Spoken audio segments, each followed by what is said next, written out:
Oh, what's going on, everyone? This is Steve Larsen, and you're listening to Sales Funnel Radio.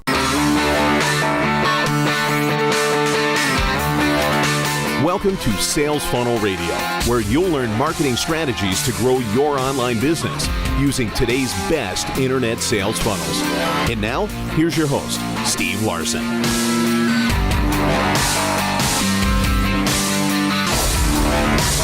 Hey guys, got a kind of a cool episode here today. I get asked this question.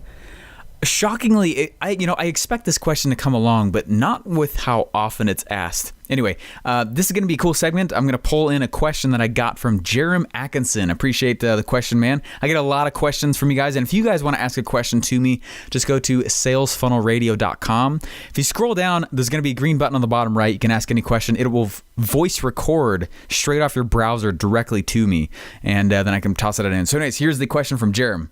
Hey, Steve. Jairam Atkinson here. First, I just wanted to tell you thank you so much for your awesome podcast. I love all the content that you cover here. I love the super high level stuff. And then I also really love when you get in the weeds, the tactical podcast where you're talking about different techniques that you found have been successful in building funnels. So really appreciate all the value you bake into here, as well as the different funnels you built out. Just appreciate all you do. So super huge thanks for that.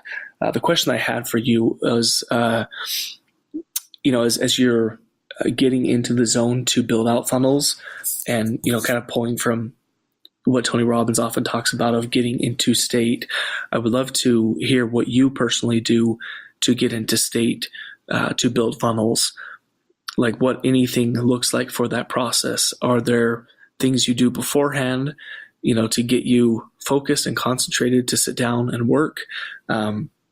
As you're building away, are there foods that you found are really good for you to help keep up energy levels and keep you focused?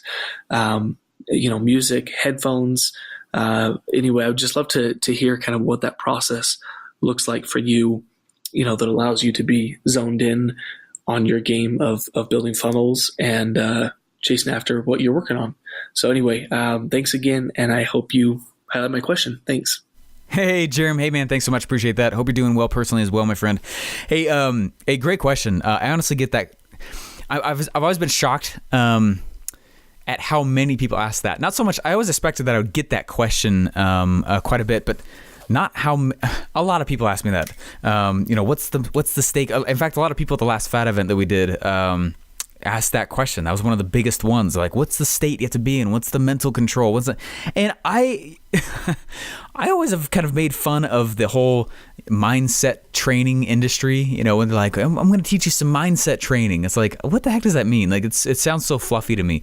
And so it's taken me a while to figure out my own process, but I have one, and it's kind of been by accident as I've put things together and I've built them and things like that. And here's what I do, and this might be weird or whatever, but in the morning when I wake up, there's actually a YouTube playlist that I've been building over the last while. And what it is, it's a lot of my favorite motivational videos. And I hate calling them motivational videos because I don't need motivating. Like, I err on the side of doing too many things. There's no one putting a cattle prod to my back. Like, I just move. I know I move. I'm a shaker, and that's one of my strengths. Is I don't need motivating, but every once in a while, I get in a slump, and I'm not gonna lie.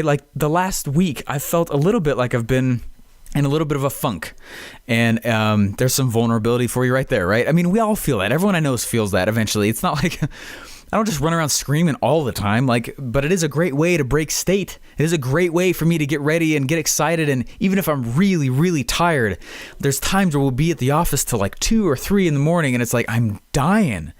But I get back into state by choice. That's the whole key. It's by choice.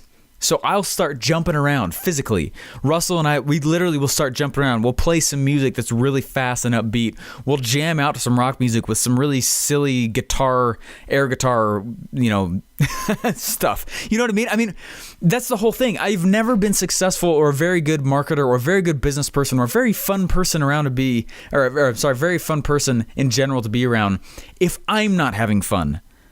Does that make sense? So even when crap hits the fan, even when stuff's really hard, even when it's very, very challenging, the number one thing is I've got to find a way to have fun with it. Even in college when I did not like classes or when there was stuff to go, I had to find something that I was doing, I had to find it interesting. Some aspect of it needed to be interesting to me, or I had to find a way to make it interesting, or I just didn't care. I'd enter into this total state of apathy. And that's one of the easiest things you can do when you're starting to build funnels. I mean, or your business or whatever it is. Like, it's this game. And when you realize it's a game, like, in my mind, a lot of the pressure gets taken off. And I'm like, well, I don't totally know what's going to work, so let me just throw it all against the wall and let's see what it does. Oh, that does. Cool. Now let's move forward, you know? And that's kind of how, and with that backdrop, this gets a lot easier. So number one, man, state control. Tons of state control. And there's a lot of times, I've mentioned many times before that I'm in the middle of getting out of the Army. But when I was in basic training and when I was there and I was doing all the, we were running around and it was super hard. It was really challenging. And I wanted to be the best. I wanted to be the fastest. I wanted to shoot the best. So I basically was almost the whole time. I was the second fastest in my entire platoon and company. There's one other guy that could beat me. He was so freaking quick. He was like the second fastest runner in Nigeria or something. He was so, oh my gosh. He was running the 2 miles in like 10 minutes and 30 seconds. The guy was hauling. My fastest was only like 11 minutes and 52 seconds. I mean, he was killing me by like whole minutes.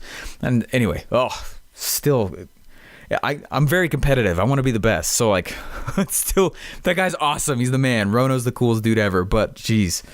Anyway, there was a phrase that we would repeat a lot of times when it was freezing. I went in the middle of winter. That was a terrible time to go to basic. I went at a time when they were shutting down like different parts of the base that I went to, and so they couldn't feed us normally. And so the amount of food we got was drastically less, and I lost a ton of weight that I didn't need to lose while I was there. And other guys in training were not that way at all. They were, well fed. And I mean, anytime crap hit the fan, and we would sometimes we just start yelling. We like, whoa, we just try and get, back into state. And there was a phrase they would repeat over and over again. It's like, and they would yell, fake motivation is still motivation. Okay, that sounds cheesy, but there's some serious truth to that, and especially when crap gets hard. And I guarantee you it's going to hit. Look, I see, when I'm trying to build a project, I see the beginning to the end on a macro level. It is impossible to see it on a micro level, though. I can't tell you how many times, literally every single time we launch a funnel at ClickFunnels, something bad happens. Mega bad. I'm not talking like, we forgot to write an email sequence. Like, no, like for some reason this integration over here didn't work, totally broke half the thing, or whatever funnel we're building, or major changes or massive hiccups, or you know what I'm saying? Literally every single time. And I'm trying to say this to you so that you understand that it happens to every single person, and to think that it won't happen to you is ludicrous. You're gonna feel crappy sometimes. There's gonna eventually be a part where pure grit is involved, and your ability to withstand adversity mentally. You're gonna have one or maybe two people come out of the gate and tell you can't do it. But by the time it hits your ears and it goes into your head, we translate it as precedence for how everyone's looking at us. That's true anytime you start anything. So when you go, and it's true every time I start anything, I'll go launch something. I'll get a lot of people saying, hey, that's sweet. I'll get some people saying, oh, that sucks. Like, no, I can't believe you're doing that. And they're the haters. And you just expect that. But what's funny is that the tendency, and what I see a lot of people like who I coach and who I help and things like that, the tendency is to hear the one or two people and mistake it for being everybody. Everyone hates my thing. No, there's two people and they hate everything in life. So don't even worry what they think. Like, no, there's only two people, and they're just the kind of people who want to be miserable the whole life, and they're trying to find something else to do too, and you just happen to be the next victim. Like, and that just happens. And so anytime you put something out there, just know, number one, it's going to take a lot of mental grit for you to combat a lot of the negativity that's going to come your way. Whether you are a funnel builder, or you are the face of stuff and don't know anything about funnels, which is fine, or you're a copywriter, whatever it is, any one of our roles, there's always very unanticipated resistance every time. And to think it's going to be different is totally ludicrous. anytime I've ever launched anything, from both friends, families, and enemies, I've always had a lot of pro stuff and negative stuff. And it's just the way it is. And it's fine. And eventually you got to just understand, like, you're not going to please everyone. And you shouldn't try to. And in fact, the fact that you're not pleasing everybody is a great thing. It means you got polarity inside your attractive character. I just said something before that's probably going to offend a lot of people. I think mindset training, like selling mindset training, it is the most fluffy thing on the planet to me. I don't understand it. Define it then at least, like mindset training. It's like, I do that every day anyways. Not that I'm trying to, but like, hey, I realized if I touch the hot stove, like I can't do that. It hurts. You know, like, I don't know. That's not how it works. But you see what I'm saying? Like, so we all have pros and cons. We have pushes and pulls towards everything going on around us. And to think that everyone's going to be happy about the things that you do, it's just not true. And that's okay. And that's why you build a community and a culture around you. And that's why it's a support system. So one thing that I know that Russell does is he just doesn't look a lot of times at comments, whether he's in the middle of a webinar or on a Facebook Live or stuff. When he's actually delivering the main thing, he doesn't look at comments. It's because 90% of it is really great stuff, but there's always 10% are just the freaking idiots, and they decide that they want to crap on everyone else's parade, and it throws them off. It throws me off. So I don't look at the comments for a while. And so that is one trick. While in the middle of delivering a presentation or a webinar or Facebook Live or whatever it is, like for a while, I look at the comments like crazy when I'm in the middle of the launch, when I'm putting things out there because I'm kind of ask campaigning stuff. But besides that, though, I don't really look at the comments for a while until I get the thing up. And then feel free to poop on it, because that's just how it works. Anyway, I wasn't meaning on going off the whole thing, but I want you to know, and everyone is listening, I plan stuff on a macro level as deeply as I can also on the micro level. Okay? I see the macro. I'm like, hey, I'm going to go from this funnel to this funnel. And people are generally really good at that piece. And then I try and get really nitty gritty on the micro level. Okay, well, this page is going to have this, and this page, and it's going to have this offer, and this automation over here, and it's going to have this, and I'm going to do these things, and I'm excited about it. But it never goes that way. Ever.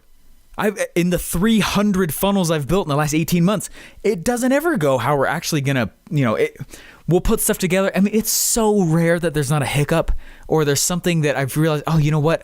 I've taken it as far as I can. We have to have XYZ video. I thought we could get along without it, but we need it now. You know what I mean? It always ends up that way. And so this game has more to do with how fast can you get over the crap and just keep moving on.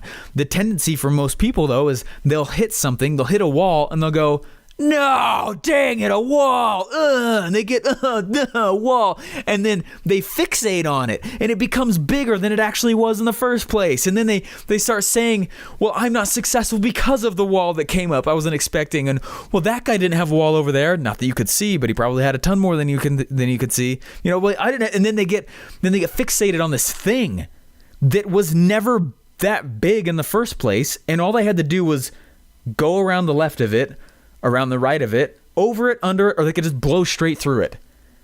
And a lot of success in this, not just in funnel of entrepreneurship, in life, comes down to the ability to move past stuff quickly, the unexpected quickly, whatever the things are that are coming up. So what I'm not telling you to not acknowledge your emotion when you have that upset.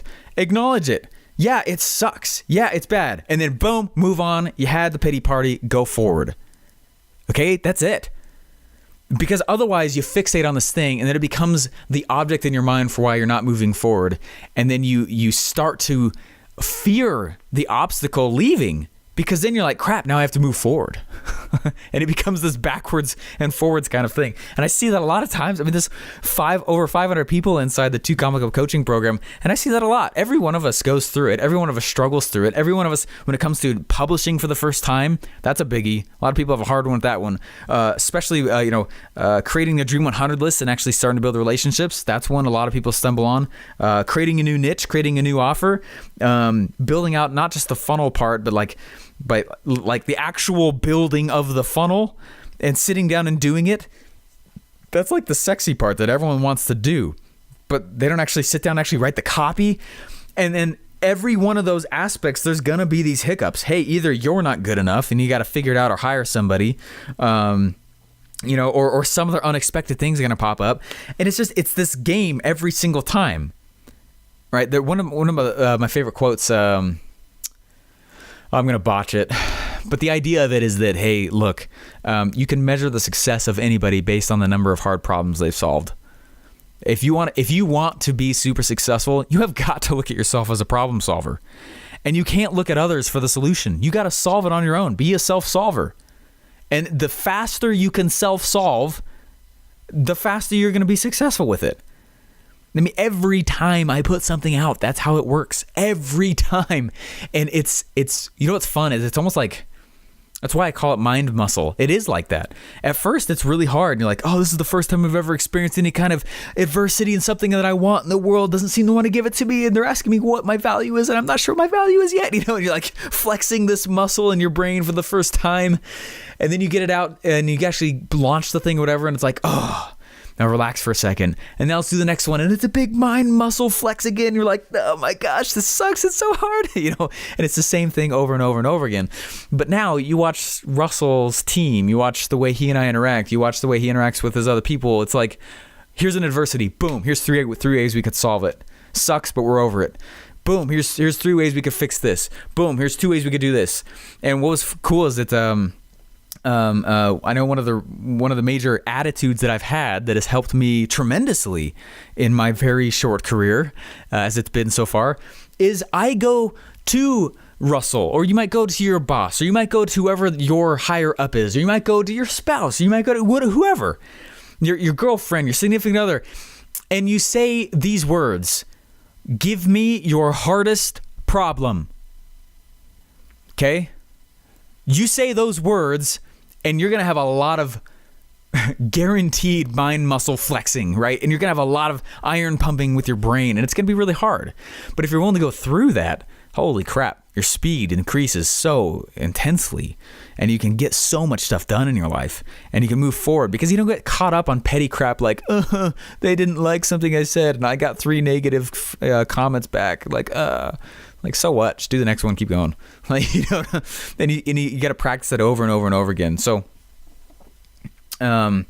my suggestion when you're building these things, especially when it comes to your brain, is understand when you're about to have burnout. I actually have it's this white cube. It's got all these different times on it, and whatever side pops up, like I'll put a 30-minute timer on. Boop, your little beep. And then in 30 minutes, the timer's going to go off, and I'll switch it over to the 5-minute one. And now that means I get a 5-minute break. And then I'll switch back to 30 minutes, then go back to 5 minutes, 30 minutes, 5 minutes, and I go back and forth and back and forth. And that's one way I go faster and for longer periods of time without needing to have this big, massive break. That is one strategy that I do use. Another strategy that I use is I try to make 3 moves a day.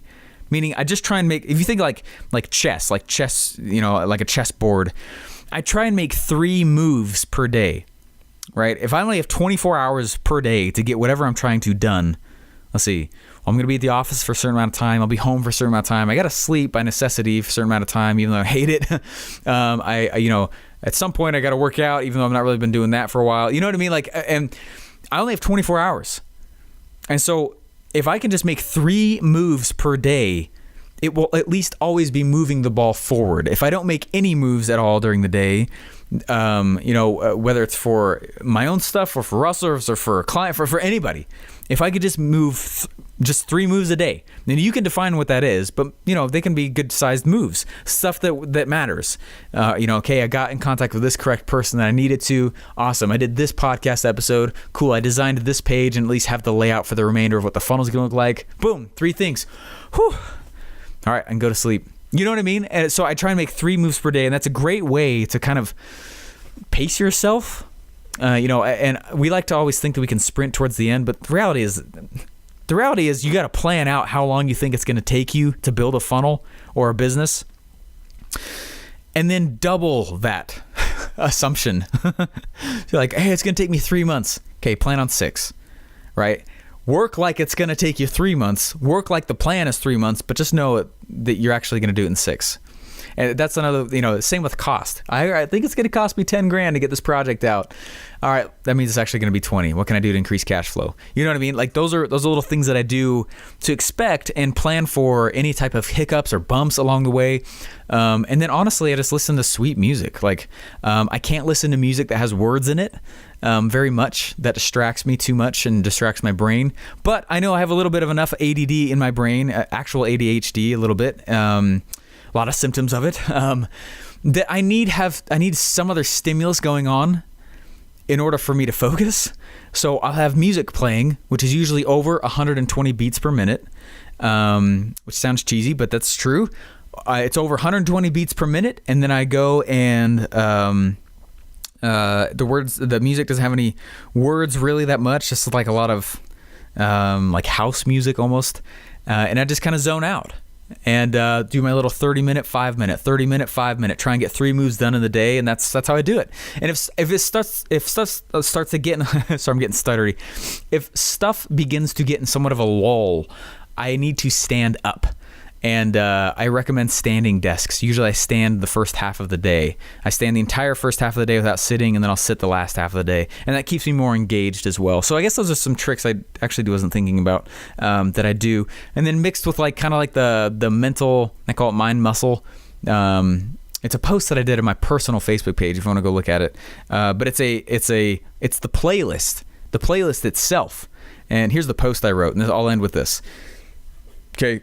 Mentally, I think of myself as just a freaking warrior. Like, whether or not that means that physically or whatever. It says, I'm Steve, hear me roar. The latest conversation with me, myself, and I. Enjoy, and then I said, enjoy your brain, you're already marvelous. I don't need motivation. That junk fizzles and dies quickly anyway. Someplace, at some time, you'll need actual grit in whatever you do. Look forward to the grit. When motivation leaves, so do the hobbyists. It's a super key line. When motivation leaves, so do the hobbyists. So although I love living and smiling on with purpose, make it hard, coach. I found that this is all more about saying no to stuff rather than yes. Wonder junkies and Renaissance men have the toughest time of all. So control your mind and rage after the goal like the last drop in the desert. Embrace the suck. That's another phrase from the Army a lot. A ticked off drill sergeant at my basic training said that. They called him the dragon. Never tell me what I can't do. I'll kick you in the neck. Has nothing to do with drinking my own Kool-Aid. I know my own weaknesses. Periodically, I lay on my office floor seeing marvelous visions of my own goal, which is very true. I actually do that a lot too. Also, I'll lay on my office floor here at home, and I'll just kind of stare at the ceiling, and I just envision, and I embody what I'm trying to be, and I try and take that on, and I try and shed things that I'm not trying to be. I do actually do that many times also. There's all these things I'm remembering that I'm doing I forgot about. So let me keep reading here. It says, but I really only need and want to see the immediate 3 steps in front of me at all times. It's how I control noise. I've learned to love ambiguity. The battle is in you. It's against your own mind. Your worst enemy cannot harm you as much as your own unguarded thoughts. That's from Buddha. Your worst enemy cannot harm you as much as your own unguarded thoughts. Business karma is real. Be a crappy human and it'll return. Whoever said the customer's always right was probably a politician. That's because that's total garbage. But everyone, I'm having a hard time reading this. I'm looking through my my little foam screen thing here that's attached to my mic, and it's like blurring my vision. Anyway, the whole point of it is like, you got to freaking move forward. Abraham Lincoln said, he said, gentlemen, why not laugh? With the fearful strain that is upon me day and night, if I did not laugh, I should die. Just have fun with it. So there's a whole bunch of little mind things, and you'll figure out what works for you. You'll figure out what those things are. But when it comes to, you just got to be a freaking tank in your brain. I mean, because no one else cares about what you're doing. Okay, it's a sad reality. I'm not saying that people don't listen to this, they don't care. I'm not saying people don't care about, but you're the only one. Let me say this another way. You're the only one who's passionate enough about what your thing is to actually go through the crap in order to get it done. You're the only one. No one else can have that responsibility on their shoulders. Don't look to anyone else. Don't try and put it on anyone else. No one else cares enough as much as you do to actually get your thing up and out the door. And if it's already moving, nobody cares enough to actually get it to the next level. It's only you. And you're so alone in that. And it's actually not a freaky thing to realize. I'm not saying like, oh, you're all alone or whatever. What I'm saying is it's actually a liberating thing to realize and understand that you have total control. You can get things on your own. You can, and I'm not saying it's totally on your own. Like, create a team, put the pieces together you need to, but you are the driver. And it's exciting when you realize that, like, oh, wow, the battle really is against my own brain and the critic inside my own head. Huh. And it gets really, really easy after that. Anyways, guys, it's kind of a long episode again. The last two have been long. I'm so sorry about that. But Jairam's great question. When I heard that, I was like, massive fire behind that. So anyways, appreciate that. So as far as a recap, I would find out what your own mind muscle is. I would flex your mind muscle. Figure out how that works for you. Work on state control like crazy. I listen to music that's fast paced, not like crazy, but that keeps me engaged. No words with it. I plan the micro, and I plan as much as I can. I plan the macro, and I plan as much as I can the micro, all the small little details. But then I 100% expect that that's going to be false, and it's totally going to be different when I actually get in the weeds. Anyway, whatever you think time and cost wise it's going to take for you to get something out the door, I would make an entire launch plan before you ever start building anything. Plan the whole thing out with dates, when you're doing what, and then hold your own feet to the fire, but then double that timeline to make it more realistic, and then plan on making 3 moves per day. And you can, when you actually do 3 moves per day, what it lets me do emotionally is it lets me have personal wins that I need in order to stay engaged. If I don't have a personal win in something for a little while, I feel a loss of momentum and motion, and it actually makes me feel a lot of anxiety, like I'm not doing anything when I could be doing a lot still. So anyway, hopefully that helps. Be freaking tanks and figure out exactly what it is that keeps you ticking when stuff gets hard, because it's going to happen, and expect it, but only look to yourself for the answer to get over it. Thanks for listening to Sales Funnel Radio. Please remember to subscribe and leave feedback. Want to get one of today's best internet sales funnel for free? Go to salesfunnelbroker.com/free funnels to download your pre-built sales funnel today.